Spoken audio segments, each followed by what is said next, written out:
करण जी, जैसे भाजपा प्रत्याशी कह रहे हैं कि मैं संकल्प ले रहा हूं कि पूरा काम कराऊंगा, मेरे को संकल्प कहीं से लेके आया हूं, मैं धामी जी की तरफ इशारा कर रहे हैं, तो ऐसी स्थिति में आप क्या कहेंगे? केवल उनकी बात का एक ही जवाब दूंगा। पिछले 6 साल से उनकी सरकार है, उन्हीं के मेयर और उन्हीं के चेयरमैन बैठे हैं आज तक, तो उस बीच पर काम करने से किसने उनको रोका था?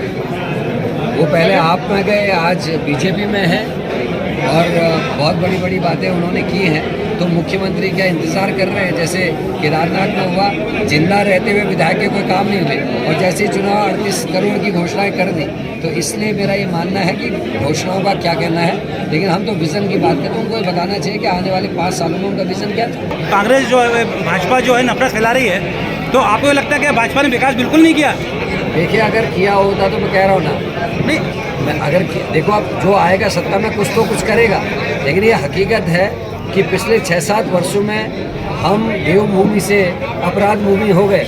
आपके यहीं उधम सिंह नगर में एक पंचायत के प्रतिनिधि की पत्नी को गोली लगी थी। पुलिस ने, यहाँ यूपी की पुलिस ने आके कार्यक्रम किया और यहाँ की पुलिस को पता नहीं। यहीं अंकिता भंडारी का मर्डर हुआ, यहीं आपकी नौकरियों में डाके डाले गए। आज पीजी एनईटी के पेपर लीक हो रहे, पटवारी पेपर लीक, भर्ती घोटाले अभी तो हुए, ये कांग्रेस के समय में नहीं हुए, लेकिन जो किया है उससे ज़्यादा तो नुकसान किया। कोई नदी बता दो जिसमें खनन माफिया हावी नहीं है, हर जगह जेसीबी और पोकलैंड खड़े हैं। तो ये हमारा उत्तर नहीं है, हम विपक्ष में हैं। तो ये तो जो सत्ता पक्ष है उसको जवाब देना चाहिए। कांग्रेस चुनाव जीत रही है, इसीलिए अगर आप स्टार प्रचारकों की लिस्ट देखेंगे तो उसमें आदित्य योगीनाथ का नाम, योगी आदित्यनाथ का नाम भी है। और बीजेपी के पास, अगर हमारे पास विज़न है अच्छे पर्यावरण का, हमारे पास विज़न है कि घरों में स्वच्छ पानी आए, हमको आरओ लगाने की ज़रूरत ना पड़े, हमारा विज़न है कि स्कूलों में टीचर्स हो, अस्पतालों में डॉक्टर हो, दवाइयाँ हो, डेंगू जैसी बीमारी में जो नगर पालिका को करना चाहता फॉगिंग और वो तो नहीं हुआ है।